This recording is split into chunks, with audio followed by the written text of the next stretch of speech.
Okay, well, hopefully this Welcome, works. welcome, Welcome to church. folks. Folks Be be talking. talking, What we talking about today?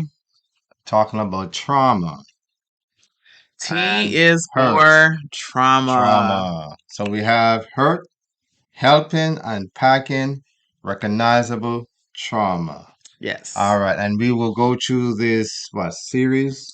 it's This our mini church series. series, and so Series. there's a mini series of episodes within that. I guess you Right. would So say. we want to talk Mhm. about trauma. We're kind of going backwards. Yeah, tra.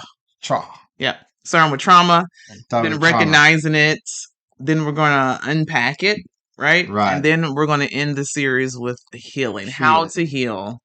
What does that look like? And Mm-hmm. we know that healing for everybody is not the same. Yeah. What does that look like and how to practice it, Right. right? Right.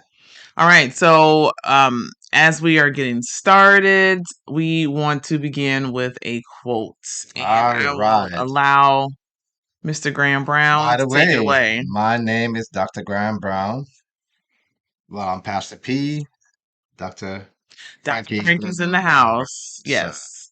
let me let her wear the pants today. Uh, No, I'm not wearing no skirt. So You can be like the guys that wear the fashionable skirts. I bet you look no, cute in one of no, those, that's fine. like little kilts. No, I think my church member will rebuke me. You're who? You're trying. Jesus. Look, you wore shorts and they vilified you, so a skirt is Please, definitely not going to work. no, I'm not wearing no skirts. But you Good anyway. you have Scottish in your No, heritage and your that's okay. lineage. I don't know about Scottish, but Have some bagpipes. All right, let's all go. right, Let's go with the let's quote. go. There's an unknown author who said this here. A note to anyone Mm-hmm. who needs to hear this. So if you're out there listening, you need to hear this. We don't get over or move on from our trauma. Mm-hmm. We are forced to make space for it. We carry it. We learn to live with it. And sometimes we strive in spite of it. If I may Thrive. strive in spite of it. If I may take a little step further by saying, I knew there was something I coming. know. I'm not saying I'll over spiritualize it, but in Jesus Christ, you are more than a conqueror in Christ Jesus. Yes, the trauma is there, but it doesn't suppress you. The fact that you have to say I'm not going to over spiritualize it It's over spiritualized. is over spiritualized. Well, not really. So But let's yes. go.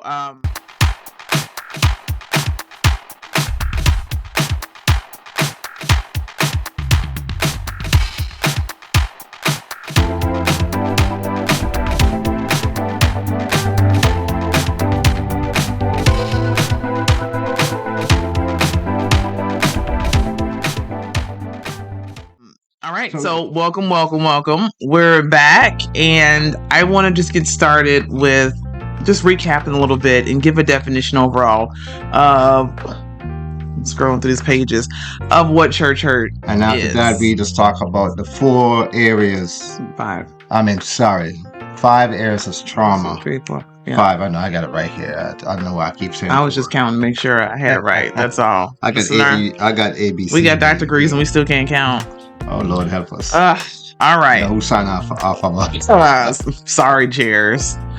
All right. So, according to Dr. Stephen Mansfield, church hurt is a deeply traumatic spiritual grievance brought on when an event or series of events take place within the house of worship.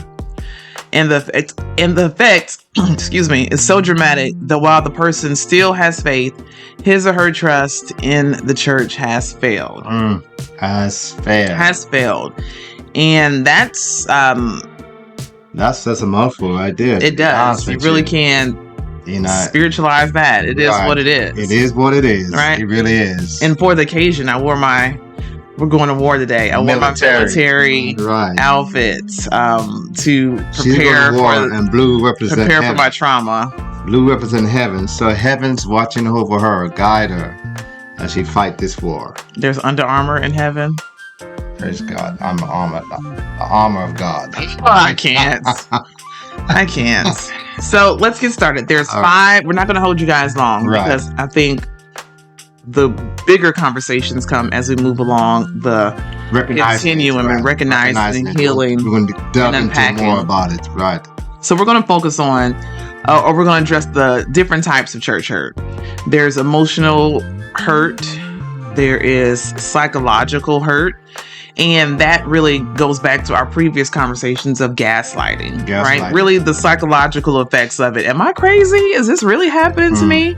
Then you have the spiritual church hurt, which we're going to dive into that today, and the difference between that and religious trauma. And then the physical church hurt, which is what it is. That's exactly how it sounds. And then we have what me and Dr. Graham Brown came up with, verbal church hurt. The way people say things. I've mentioned this during our love language series. It's not always what you say. It's how you say it. How you say it. And you always say that to me. Yeah, and that can go a long way in someone's head who tends to overthink and overprocess. And to be honest with you, and that's why, the Word of God said, the Apostle Paul said, that you always want to approach someone in the spirit of gentleness. Because what we say and how we say it can win that person, or we can push the person away from us. So that's very important. Yes, that we know how to approach. And I think I think that particular skill is so overlooked, because a lot of what is done in church is hospitality. A lot of what is done in church is communication, especially even if you're the pastor. But if you're an usher, if you're a member, if you're part of a ministry, or learning how to lead and teach other people, it's about what you say. And we don't really focus in and try to teach our spiritual leaders and our ministry leaders how to talk, how to communicate properly, because you don't talk to your ministry team maybe like you would if you're in a business setting at work. Right. There's a little bit of air of gentleness, a little bit more empathy involved. And I think we take business tactics and bring them into the church, and those don't work. And sometimes that's how we lose people. Right. Because the greatest empathy was demonstrated by Christ on the cross. And I don't think anybody at this point is willing to get on the cross for nobody at their church. Any church. Any church. Yeah, I said at their church, not just ours. Any church. Any church. And so because we are striving to be Christ-like, we definitely are not like Christ. We need training. We need a way to figure out how to do better when it comes to speaking to people. That's one of the number one reasons why millennials and young adults do not return to the church. It's because of verbal church trauma. Right, because you see so many arguments that happen. And sometimes young folks watching us said, "Is this the way we conduct business?" Because if this is where you communicate, I don't want to be part of that. Yeah. And oftentimes, that's always the end result. That why a lot of them don't come back, because the way we talk to each other. And not even young adults. I would say just adults and people in general. People in general, right? So that's something we need to tap into. Right. If we ever decided to do church training, learning how to speak to each other better, learning how to communicate, and use wisdom too. Wisdom is also part of it. Everybody don't got that. My mom says that common sense isn't always common. But that's true. But when you learn how to communicate, you want to communicate at the right time, and that's wisdom. Well, that's the whole. Right. That's what needs to be learned. I mean, it's all bundled up together. I believe. All right, so let's go. Let's talk about the difference then. What you have? Well, I was just going to go ahead and give the definition of actually what trauma is, isolated by itself. Okay, right? We talked about church hurt. So now let's look at trauma. Today's episode is T is for trauma. So trauma in itself, according to Psychology Today, is a person's emotional response to a distressing experience. The difference of this experience is unlike daily regular hardships. It is because that trauma tends to be sudden and unpredictable and involves a serious threat to life, a feeling beyond a person's control. Why do you think that it is unpredictable? Well, because I don't think anything that comes at you without your knowledge in advance is already distressing, right? Right. But then something that can undermine your safety or something that takes you out of your comfort zone, that can be traumatic, wherever that is. And it's different versus regular hardships, because one of the things is it undermines your sense of safety. That means that whatever happens again, I think that same instance might trigger me, right? Right. Also, trauma like this, it creates short-term fear, anxiety, shock, and even anger or aggression if those triggers happen again. Because the aggression is like a reaction. It's like a defense, it's the coping mechanism. It's a coping mechanism, right? And it's unfortunate, right? That and remember we were talking about also how we suffering with a purpose. We talk about that we are in a broken world, yes, a broken system. We are dealing with broken people, hurt broken people, or hurt people hurt. That's it. However, as we mature in our faith and our relationship with Christ, we should have some level, as my wife said, some empathy, some wisdom, and how to communicate appropriately to the individual. Right? And I think all the series that we've been doing, Suffering with a Purpose, Grief. What was the last one we just did for our lunch note? Notes to your younger self. Note to your younger self. All roll into gaslighting. All roll into the bigger conversation of church trauma. All those are antecedents or even consequences or results of church trauma. Right. And it's good to know the signs, right? If you don't know the signs, then you don't want to become part of the trigger. Do you have some signs for us of let's talk trauma? Let's you want to go to the signs, or you want to go to the let's go to the signs, and then we can break each type of trauma down. I think that's where you were going to go, right? Let's do the signs. How do you know if you have experienced or witnessed church trauma? How do you know if you're a part of that or you are in that percentile? Right.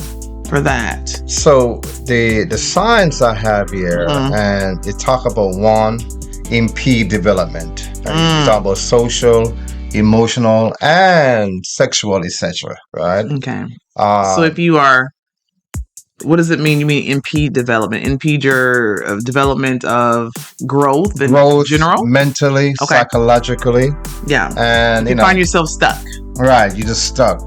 One another sign is depression that you mentioned. Depression, anxiety, all the mental concern, which can lead into, if it doesn't address immediately, it can lead into depression. That's one area that, that sometimes you don't want that individual to go down that road, right? Lack of self-confidence and self-esteem. Oh my goodness, that's a big one right there, I believe. Lack of self-confidence and self-esteem. A sense of isolation, and this is where it can become more devastating when you're going through that trauma and no one is there to recognize it. You isolate yourself. I think the number one or the first automatic response to trauma is isolation. You're removing yourself from the environment as a whole that inflicted that drama or that harm to you. And when you are, it's like returning to the scene of a crime. You don't want to do that, so you automatically isolate. Right. And then there's pervasive feelings of guilt and shame. Pervasive guilt and shame, as if I did something wrong. What have I done to receive that negative impact upon my life? And then you have the difficulty forming healthy an adult relationship. You don't know, we don't know how to create healthy relationship anymore because we have been damaged. We've been traumatized. Or not even if we don't know how, it's just we don't do it anymore. That's true. We don't do it anymore. I believe at one point there were healthy relationships, but then when that happened, then you automatically say, you know what, I can't trust, I don't know who to talk to, I'm going to just shut that down and not move forward with creating relationships. Absolutely right. But there's a level when some people don't know how to create relationship and they become part of the community and they're trying to learn how to create relationship and yet they're being damaged. That kind of push them more deeper, don't you think so? I don't know, you're confusing me a little bit. I think I get what you're saying because there's people that just don't know how to create relationships. Right, period. And it doesn't mean that they're traumatized, But then there's No, I'm not saying they're traumatized. I'm saying, I'm saying but people who don't know how to do it. Period. When people don't know how to do it. We know a few people who are really bad at facilitating relationships.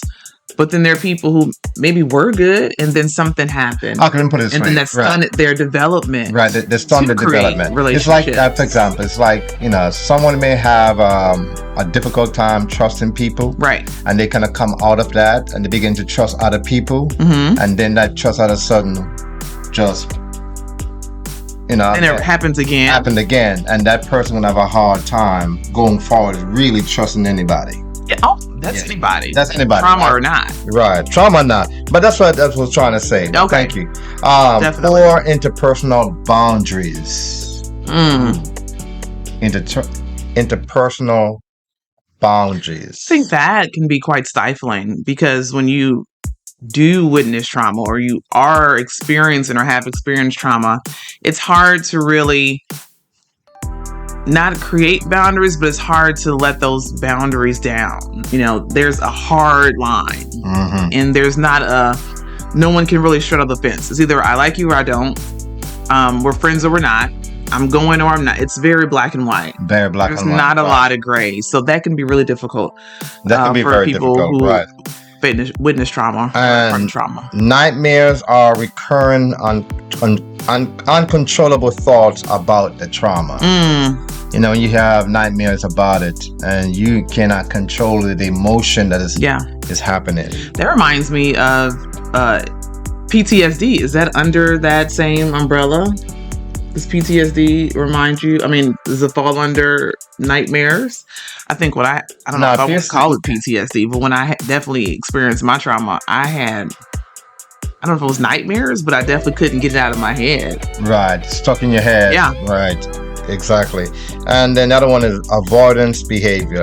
For example, avoiding anything, person, or place that reminds you of the trauma. No, that's PTSD. Yeah, that's right there. That's it. Okay. Yeah.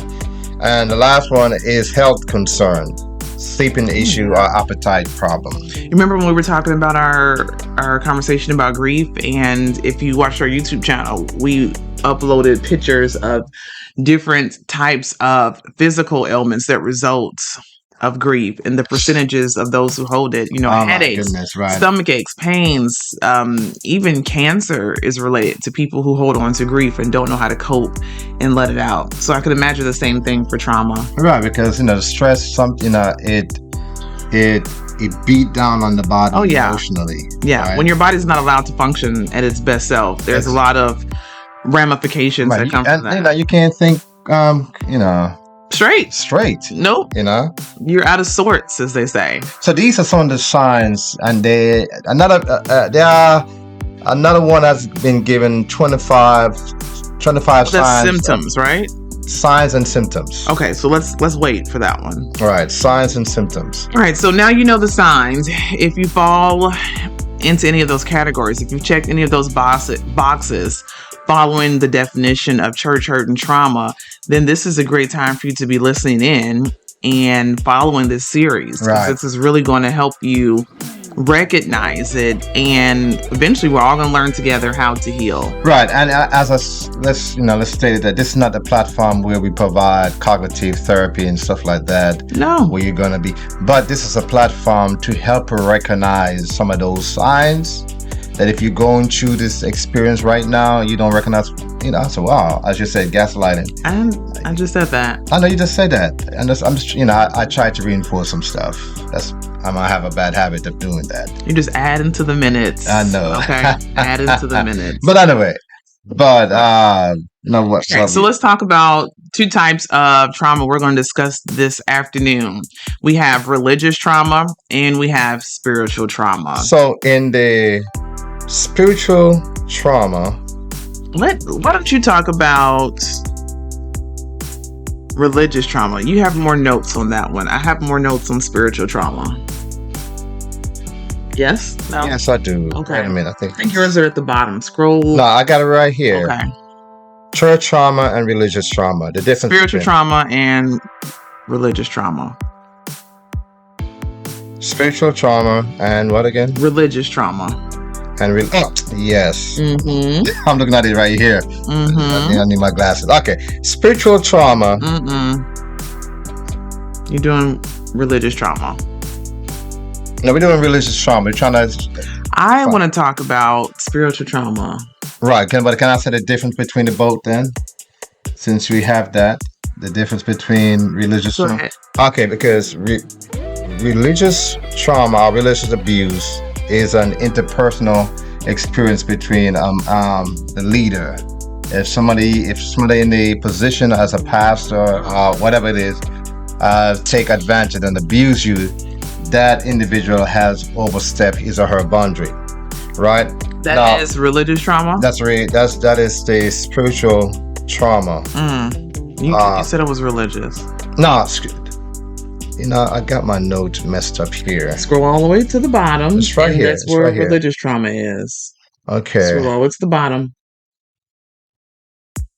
There it is. Religious trauma. This is an example of religious trauma. Okay. Well, let's move on. I'm traumatized. I'm traumatized myself, right? All right. So let me just look for your notes. Go ahead. As I'm doing let me make a correction. I am going to pause or pose a question. And I think I posed it in the last attempt to create a video about church trauma or religious trauma. Okay. And I'm thinking about just everything that's going on in today's society that really impacts people's willingness to go to church or not go to church. There's more people, there's less than 50%, about 47% of people now only go to church regularly. And I'm thinking a lot of that might have to do with trauma, and we just haven't recognized that is what it is. So as a pastor, what do you think churches need to do in order to look at this problem and address it? What can churches do to address this? Because I'm sure a church would never say, I'm sorry we traumatized you. Or they'll probably even never know that they were a part of someone's trauma. But clearly there's a reason why people aren't coming to church. And this is one of those factors. What should churches do? How do they recognize that and prepare to regrow their churches? Is it too late? It's not saying it's too late. You cannot. I think what the pastor needs to do is, I'm sorry. I think what the pastor needs to do is to admit that something had happened, right? I think they need to go to the person. Well, no, but go back to my question was that they don't know. A lot of pastors don't know that something has happened. So how do they address it on a larger scale, on a bigger picture? But if a pastor don't know, then how can he address it? Unless I understand your question, right? Because if you don't know something, you can't address it, right? Right. But if the pastor do know of a situation that happened, then the pastor need to, really go. I think Jesus give us the example. He said, if you offended somebody and you know about it, he said, leave your offering at the altar and go back and get it right with that person. So the first thing we need to do is to go to that person and ask the person who have been traumatized by the church to forgive us. And, it may not be now as just the individual. And now I can go into the definition, the difference between both.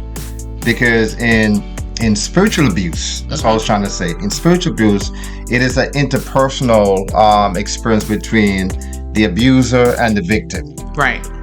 But in religious trauma, it's a systemic experience where it may be the pastor who or somebody in the church who have committed wrong to that individual, but yet it has not been addressed by the church as a whole. There you go. Right. Yeah. So I don't know. I think my glasses was looking double. You better use that cleaner that was on the table. I don't know where it's at. I got my new prescription. Yeah, I definitely agree. But go ahead. Yes. So to answer your question appropriately is that, the pastor the church need to apologize to the person. So what happens when that doesn't happen? Because maybe 3 out of 5 times that will not happen. What's the next step? Are we just going to say, okay, that person's Well, lost? the next step, no, it's not that the person is lost. The next step we've is lost that person, put it that way. It can, because some people have been walk away from the church completely because of other people may take a time for them to come back, right? Yeah. But in that time period is when the church needs to go into a process I call prayer, right?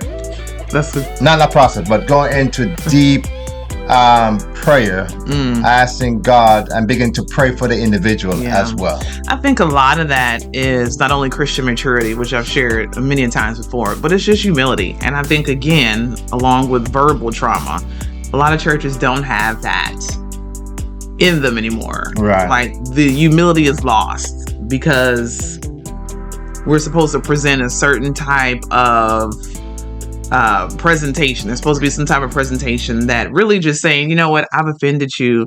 Church, let's all get on our knees and pray and ask for forgiveness. I think that gets lost. Right. And sometimes we say to the victim is that, you need to just mature, grow up, and get over it. And that's not the appropriate way because to handle it. Lack of humility. That's exactly the lack of it's not it wasn't me, it was you.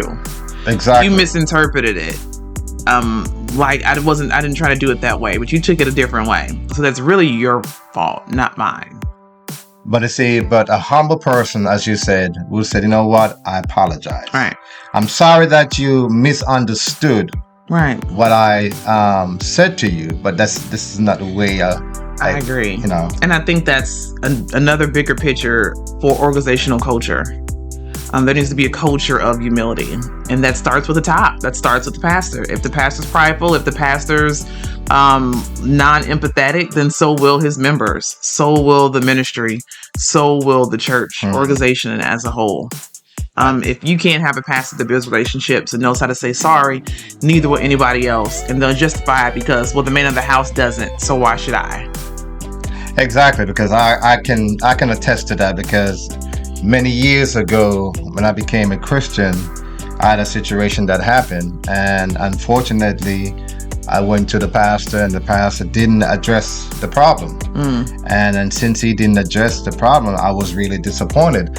But what helped me to be quite honest, it was 2 female of that church who have approached me and apologized and said, I'm so sorry that you had to experience what you go through. And sometimes those are the things that I would say these are mature Christians who can see things and take it upon themselves, even though they may not be the one who committed the action, but yet they see the impact of when we don't do it. And they're saving the church. Right, they're saving the church. Exactly. They're saving the church. Exactly. So, but as you said, if the pastor failed to do that, then, the person may say, you know what, I'm done. And, a lot of times we have, churches are the main places that they want to train somebody, or you have workshops, or pastors go to all these conventions, and it's very rarely that they bring the teaching that they've been taught back to the church to share what they've learned, or to even show receipts. What did they go for? And why did we send you? What did you learn? What are you bringing new to us? As your cup is getting full, fill our cup up as well. Give me a sip of whatever's in your cup, right? And I think it's important. Just humility and just overall empathy are some of the major things that definitely. And I'm a strong proponent on leadership. That's all about my dissertation, and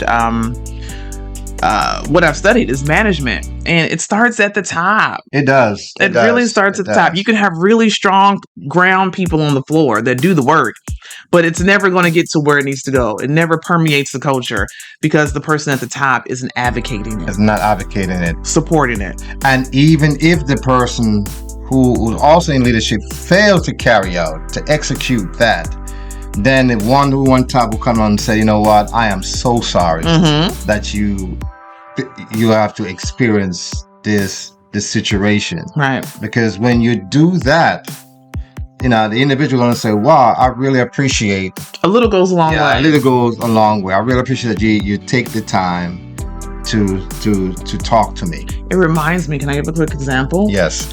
When you go to a restaurant and you really have poor service, like your waitress is slow, your waiter is slow, you ask for Coke, they give you water, they take so long. We went to one restaurant, I can't think of it one time, and everybody got their food except one person. And we were literally almost done eating and the person's food still hadn't come. I can't remember who we were with. But then at the end, the waitress was like, I don't even think she apologized. But even at the end, we were thinking, well, we got to get some money back. We got to get something. That was us. It wasn't us. It wasn't. Yeah. No, it wasn't. Sure? We were definitely eating.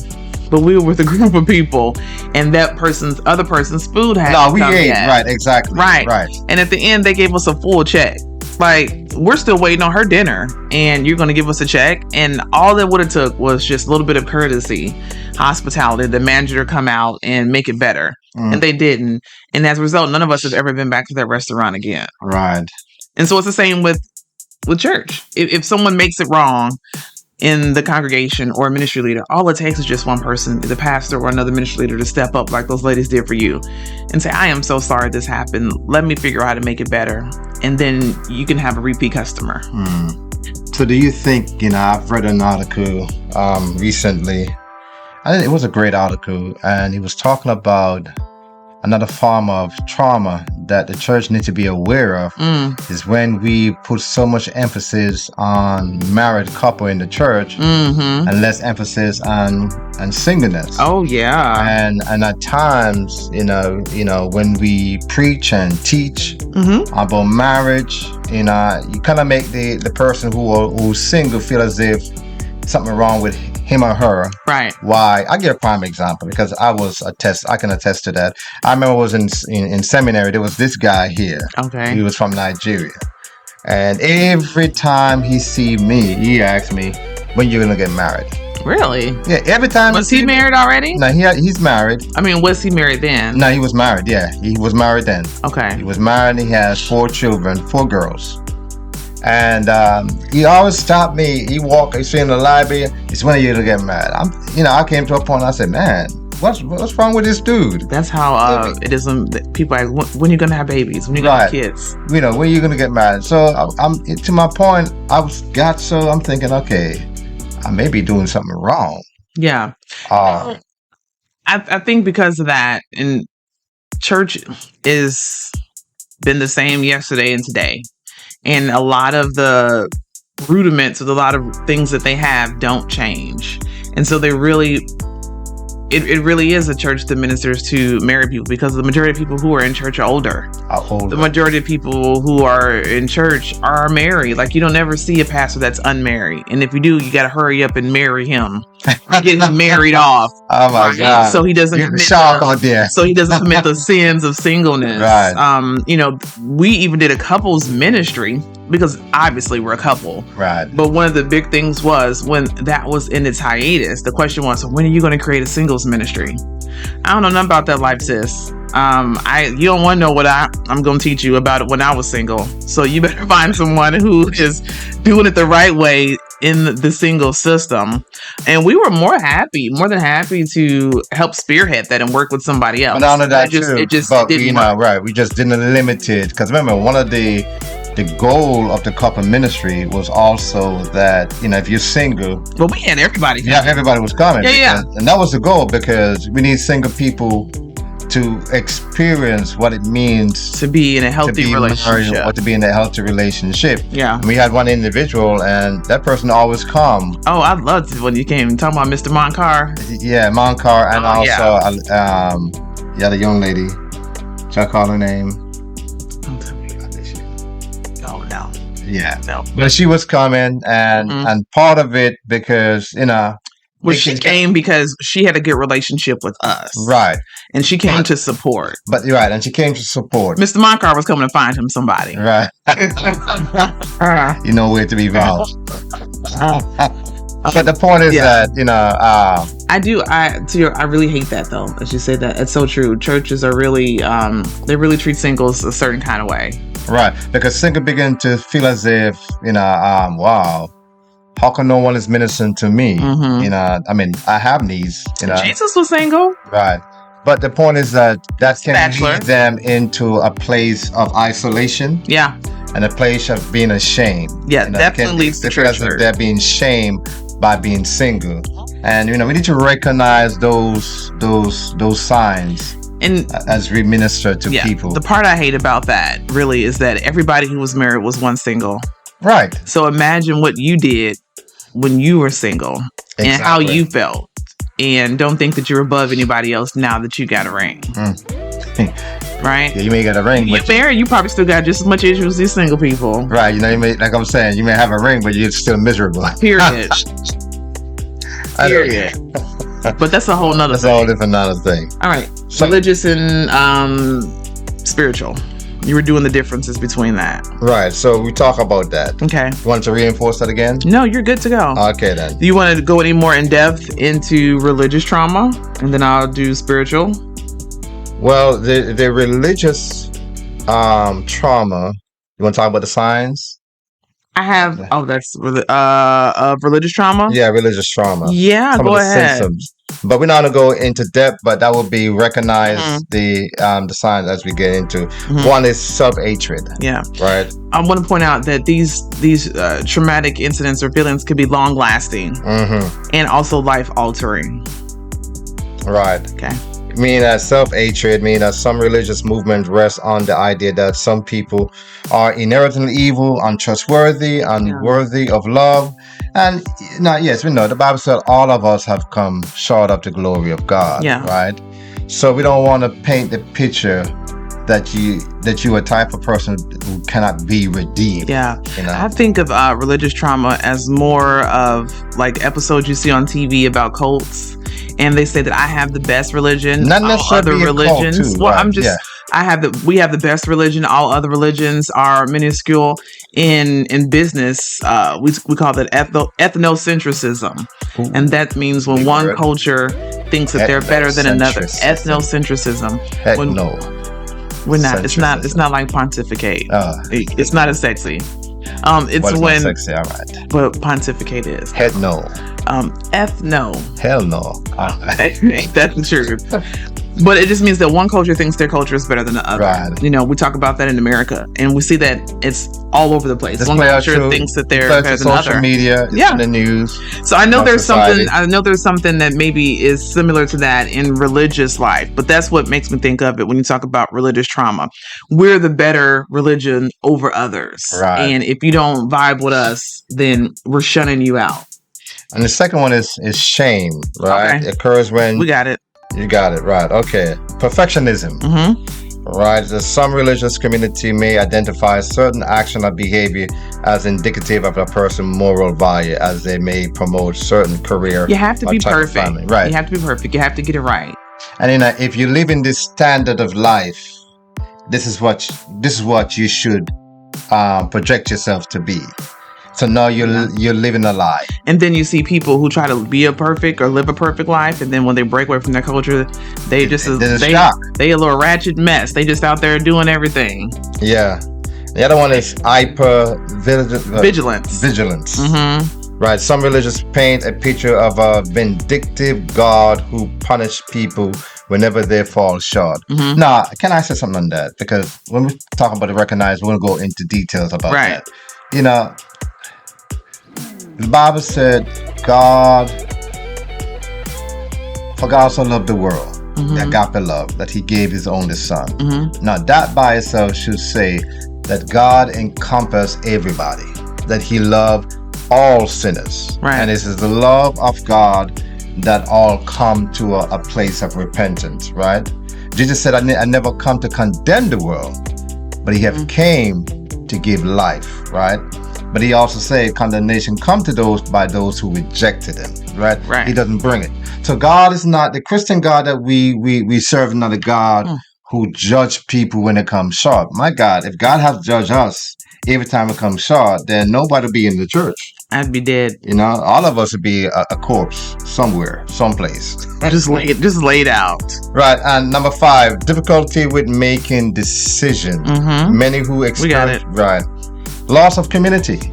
We got it. Talk about that, right? Okay. A lack of boundaries. We talk about that, right? And then delay of social milestone. Purity culture is a religious concept that focuses on ideas about gender, sexuality, sex, virginity, marriage, and procreation. Now, that's a big old topic by itself right there, to be honest with you. Next. But we're gonna go. We can't even open up that door. Right, we're not gonna open that door. Yep. But sexual dysfunction. Ooh. Got it. We got it. Okay. Mental health disorders. We talk about that. Depression, post-traumatic stress disorder, obsessive compulsive disorder, addiction, and anxiety. Right. Those are the symptoms. What you got? That's a mouthful. That's a mouthful right there. All right. Well, I just want to go into the little bit that I do have about spiritual abuse, spiritual trauma, and I want you to add to it because I don't have a lot of notes. But when it comes to that, you were talking more of an interpersonal dilemma, an interpersonal discourse between either a ministry leader and the congregation, or a one-on-one issue that happens, or either ministry member to ministry member. There's a lot of different ways that spiritual trauma can occur. And as a result of these events, they threaten and even damage our spiritual values and our goals. It makes us think, how is this occurring to me in the church when this is supposed to be the place that I'm supposed to heal from, or I'm supposed to learn from? Right. And it really causes someone to have conflicting thoughts. You're going to question the purpose of the church. Right. Or even their Christianity. Like, is this what Christianity is all about? And you have a lot of people who denounce Christianity. I have no doubt, I am sold out that people who are agnostic or atheists, they once were believers of something, and then someone challenged that thought, and they couldn't defend it, or they were traumatized, and then they totally renounced it. You see, and that's what Jesus said, woe be unto that person who offended one of these small one, talking about children. It was worse for him, for a milestone to put on his neck and be thrown into a river, because this is talking about the impact that we have on people, like what we do and what we say. So we got to be very mindful of the things that we say and do, especially because if the church is a place of healing, a place where people can come, broken people can come and be vulnerable, because we were broken before. Not like what Paul said, to the Ephesians, he remind them of their former stage and how God has delivered them. So in a sense, why did he remind them? He remind them also that, listen, you're not above those who are out there who are going through the same thing you've been through. So you should be more sensitive and show more empathy when you minister to them. And far too often, you say broken people come into the house. It seems like broken people come and they get even more broken. And that's a sad thing. They fall into more pieces. That's a sad thing, right? That's a sad thing. But even when if to say that too, because Jesus said to the religious leader, and this one, if you are religious, that's the problem. Is there a difference? No, that's a big difference. If you're just a religious church going individual, right here, I'm really dark. I want to brighten myself up. Maybe it's all this military where I'm supposed to be incognito. No, we can't get brighter than that. I'm sorry. I feel like I'm all this camouflage. That's why. Right. No, that's all. I'm camouflaged into the But screen. anyway, but Jesus said, you religious people, you have the key. You're supposed to help. He said, someone come to you worse, seeking help from you, but you make them worse than what they came before. So so when people who come to the church and they're seeking help, they're seeking healing in their problem, we are the church who have received the reciprocity of God's grace, should demonstrate that to them in a very loving way and very understanding way. So let's talk about how does spiritual trauma occur? Of course, physically, emotionally. through sexual abuse. We talked about that, either by religious or a spiritual authority figure. Religion or spirituality to oppress or manipulate others or to behave in a certain way. That's also a way that spiritual trauma occurs. But I want to talk about, and I think we can probably find our conclusion around this, some of the effects. What are some of the effects of spiritual trauma? And then next episode, as we're talking about recognizing, we'll give our own accounts of how did we come to recognize we were experiencing or recipients of spiritual trauma, right? Right. So some effects are the harm of spiritual trauma. Some of these issues emerge directly or even indirectly. Feeling angry with God. That's a big one right there. Right? That's a big one. It's why do you have me going through this? I'm supposed to be following you, and this is what I get. I'm not going to follow you no more. Right. But you got me going through this. Right. Or how did you let them do it? Right. When that happened, right? Or even here's ours. We're trying to do right, and we feel like we're being persecuted, and other people are doing half as much as what we're doing, and it seems like they are getting more benefits. And that's something. And not necessarily monetarily, but just in general. Comparison is a hard thing. And as long as we live, we're always going to do that. So people say, don't compare yourself to others. You can't help it. But the goal is really just to stay in the foundation of what you have. Right, because they're angry with God. They said, how can you, the man with God said, how can you allow this to happen to me when you have not interject yourself to prevent it from happening? In psychology, it's stated that the way a father projects himself to his son and to his family will determine how that child view God. Because if he's a loving father, a caring father, to some extent, caring father, and I'll drink my water off now. A caring father, that child. What's this? Right. As a matter of fact, look, I like to use Erik Erikson 8 stages of development. The first one is trust and mistrust. Now I'm getting quickly. He talks about that, if the mom does not provide love and trust for the baby, when the child grow up, that child gonna learn how to distrust or not trust, or not distrust. Not to trust anyone, right? So it started off from the foundation. And the same thing, because if the church don't get its stuff in order, and when people come in, guess what happened? Are we still talking about being angry with God? Being angry with God, right. They're going to be angry with God because we have misrepresented who God is to that individual. Okay, I like that. Also, another harm of spiritual trauma is unshakable sense of feeling unsettled or empty. Really trying to fill a void. Sex, drugs, rock and roll, porn, liquor, anything else to fill the void to make you feel better. Right. Because you're trying to numb. Because you're trying to numb the pain. Trying to numb the pain and the experience that causes. And you're really supposed to be feeling it with God, right? But you're traumatized, and so how can you feel it with God if the person who was supposed to be God-like traumatized you? And those are the things that when you go into isolation, that you begin to do those things. Definitely. Because now,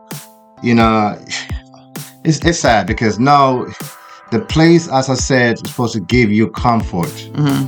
Hope has become a place. It's like when people, my Sans was telling me this other day. She was like, her kids are nervous about her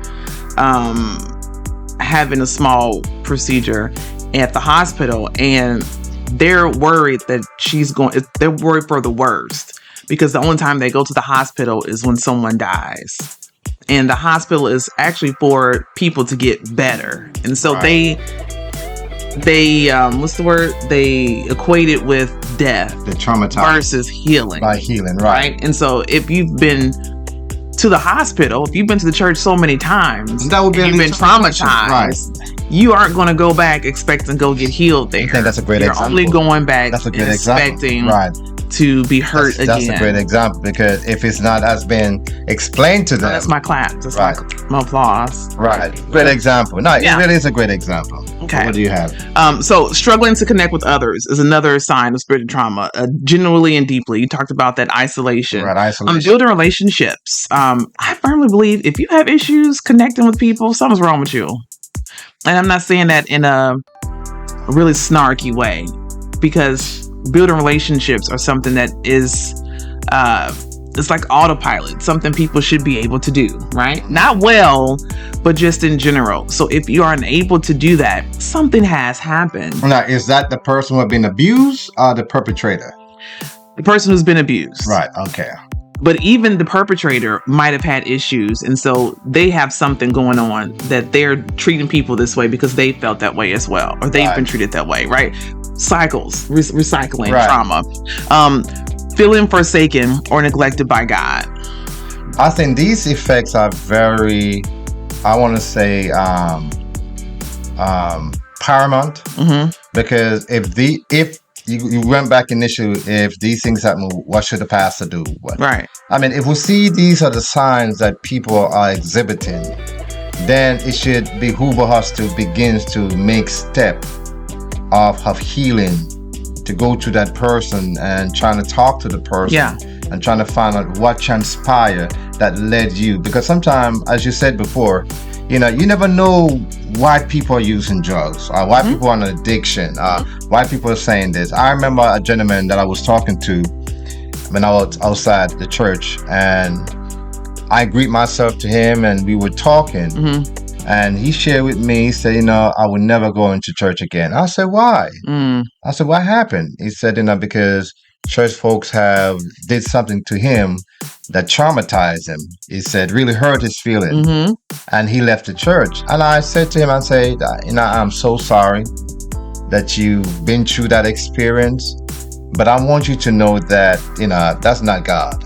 And I always say this, you hear me say this over, don't judge God by how people behave themselves. Which is the most difficult task. That's a difficult task. Because the people are supposed to reflect God. Supposed to reflect God. If the people are a hot mess, you're going to assume, is this how God is this how they were created? Is this how you made them to be like this towards me? Right.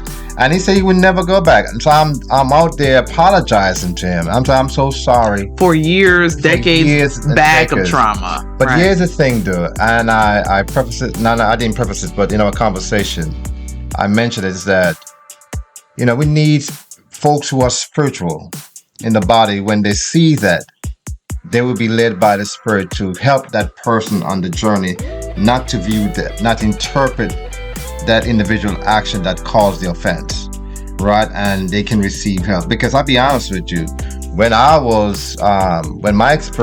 been through my experience, it's because of those two ladies. I'm not saying I was not hurt by the experience. You were hurt. I was. Right. But because the fact that these two women of God came to me and approached me and they apologized to me, that what made the difference for me, that I did not walk away from Christian maturity and humility are the main pillars that if we don't get those two things right, the church is going to implode. Period. Yeah. And if the leader isn't facilitating something, and a lot of times leaders know what's happening in their congregation because somebody's sharing it with them at the top. It's just their thing. I'm not getting involved. I don't want to put myself in it because I want the ministry members to figure it out themselves so they can learn how to resolve conflict. That's not good leadership. The truth is, Pastor, you don't know how to resolve conflict. So you're going about it the wrong way. Right. That's not good leadership. If you're not wanting to... Okay, I got two more. Because we're gonna go for this all day. Go ahead. I'm so sorry. No, it was good, but I feel like we got to the last two. Go to the last two. Which is really what you talked about. So we can keep going with your conversation. Effects that harm, the harmful effects of spiritual trauma. The last two are experiencing trust issues. Right, trust. And you just talked about that with the gentleman. And then carrying a deep sense of shame and unworthiness. You feel beat down. Also, those last two. Right. You feel beat down. But listen, that has never been God's purpose in the beginning. Yeah. Right. And trust me, God can't keep sending Jesus down here or a couple of different Jesuses to atone for our sins because we do it almost every day. Oh my God. to the fact there would be a million times that Jesus would come. Right. So he's just kind of tallying it up, saying, all right, 1992, all right, 2007, all right, 2020, all right, 2023. The list continues to grow. I mean, there are other reasons for people to leave the church, but we're speaking specific about trauma here now. Yeah. Because in situations like that, and that's why if we recognize the signs, can I give a great example Go for ahead. that? Maury Bowman. It's not going to go into the recognizing. No, it's not. Okay. No. Talking about the effects. Right? Oh, okay. And Maury Bowman, who do the generational family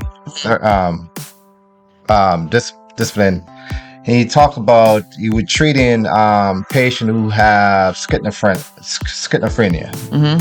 And the patient was getting better and better until the family member was coming in to see the patient. Oh, I remember this example. And every time that the family left, the patient got worse, got kind of regress again back into the problem. I said, you wonder why is that happening? Mm-hmm. He came to find out that one of the ways he began to help prevent the patient to regress back into that is that he began to teach the family how to recognize the signs of what trigger their loved one to go back into that episode. Well, it was the family that was triggering. It was the family was triggering. They were triggering. Yeah. And he realized that, oh my goodness, the family need to be taught about the signs and the symptoms of what trigger these episodes. Sometimes, and once the family learned that now, the family was aware every time they visit their loved one, what to do and what not to do. I was going to say, sometimes we have to recognize that it's the people that we are familiar with that causes trauma. Right. And they continue to re-trigger it. And we think that's a safe space, even in the church. Did they say that? You can't keep going back. Contempt. I don't know if that applies to this per se. It doesn't apply to this per se, but one of the things that we have to really understand is that even if you find yourself traumatized in church, don't expect better results from it. It's okay to leave and go somewhere else, because that's where your healing really starts, especially if there is no one willing to admit those issues. You have to be realistic. But here's the thing, though. Say that, okay, I'm not going to get my healing from right, here. But there's no such thing as a perfect church. But I totally agree with you. But there's no thing is one that's damaged people. Right. But I always say this here. I know we got to head this in. I always say this in my Bible study. There's not a perfect church. There's not a perfect church. But people know how to, should know, again, how to treat people. Right. And if you are in a toxic environment, and that is inclusive of a church organization, you need to do your work and leave. Right. And I'm gonna end this by saying this here. It's a great example I always use. I don't believe that God will send a broken person into a church that is not being mature. Because why would God bring that person into that environment, and that environment gonna allow the person situation get worse? It happens, exactly. I'll say this. Can I add to that? Yes. He's not sending them into that environment, that toxic environment, to get healed, maybe by the organization, but maybe there's someone in there that is going to help them. And that could be true too as well. I'm sure there's a Bible verse about a holy person in a really messed up city that is doing better, right? And so I think that's the example that we need to really all right. That you can wait. This example that you can really pull from. There are a lot of holy people in unholy places. Right. And you just got to pick those people out. All right. Right. Well, thank you all so much for watching Church Folks Be Talking. And listening. This is our first series on trauma. I believe. Well, this is our only one on trauma. No, excuse me. That's the only one on trauma. The first episode. Our first episode. Excuse me. So next week we'll talk about the recognizing portion, how to recognize your trauma, and then once you recognize it, what do you do with it? Right. All right. And we talk about some of these and the recognition already, but we'll go into a little deeper. And then we'll even share our own experience. Might have to wear this coat again to experience our own trauma that we've had, because no one is short, and we believe in real people, real experiences, real relationships. And so But- we're going to talk about our trauma as well. And the goal is redemption Mm. and restoration. Mm. All right. Or removing yourself. Amen to that. Amen. Be well, guys. Be well.